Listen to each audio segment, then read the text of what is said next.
اعوذ باللہ من الشیطان الرجیم بسم اللہ الرحمن الرحیم۔ الادعیۃ المتفرقہ یعنی متفرق دعائیں، مطلب مخصوص حالات یا واقعات پیش آنے پر پڑھی جانے والی دعائیں۔ زید بن خالد جہنی روایت کرتے ہیں کہ رسول اکرم صلی اللہ علیہ وسلم نے حدیبیہ کے مقام پر ہمیں صبح کی نماز پڑھائی۔ اس رات خوب بارش ہوئی تھی۔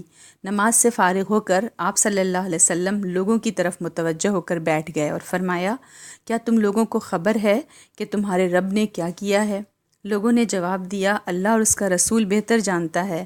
آپ صلی اللہ علیہ وسلم نے فرمایا، اللہ تعالیٰ فرماتا ہے، میرے بندوں میں سے کچھ مجھ پر ایمان لانے والے ہیں اور کچھ منکر ہیں، انکار کرنے والے ہیں۔ جس نے کہا اللہ کے فضل و رحمت سے بارش برسی ہے، وہ مجھ پر ایمان رکھتا ہے اور تاروں کا منکر، کواکب کا منکر، اور جو کہتا ہے فلاں فلاں نچھتر بارش برسا گئے، وہ میرا منکر، میرا انکار کرنے والا ہے، اور کواکب کا یعنی ستاروں کا مومن۔ اسے بخاری اور مسلم نے روایت کیا ہے۔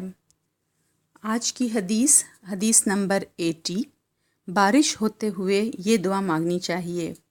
عن عائشہ رضی اللہ عنہا ان النبی صلی اللہ علیہ وسلم کانا اذا رأى المطر قال، حضرت عائشہ رضی اللہ تعالیٰ عنہ فرماتی ہیں کہ نبی اکرم صلی اللہ علیہ وسلم جب بارش ہوتی دیکھتے تو فرماتے، اللہم صیبا نافعا، متفق علیہ، کہ یا اللہ فائدہ پہنچانے والی بارش فرما۔ اسے بخاری اور مسلم نے روایت کیا ہے۔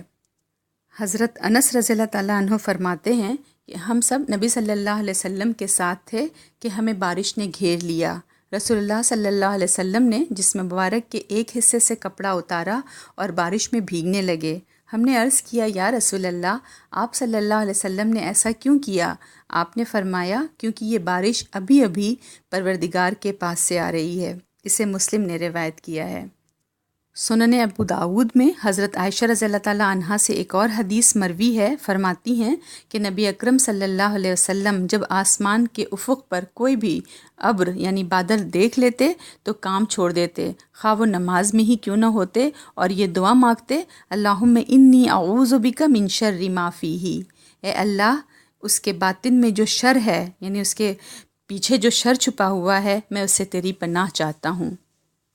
مطلب یہ ہے کہ اے اللہ اس بارش سے کوئی نقصان نہ ہو، مکانات نہ گریں، فصلوں کو نقصان نہ ہو، راستے خراب نہ ہوں، اور سیلاب کی شکل اختیار نہ کرے، بلکہ رحمت والی بارش ہو جس سے خلق خدا کو فوائد حاصل ہوں۔ روایتوں میں آتا ہے کہ بارش کے نازل ہونے کے وقت دعا قبول ہوتی ہے، لہٰذا اس وقت ہمیں دعا مانگنی چاہیے۔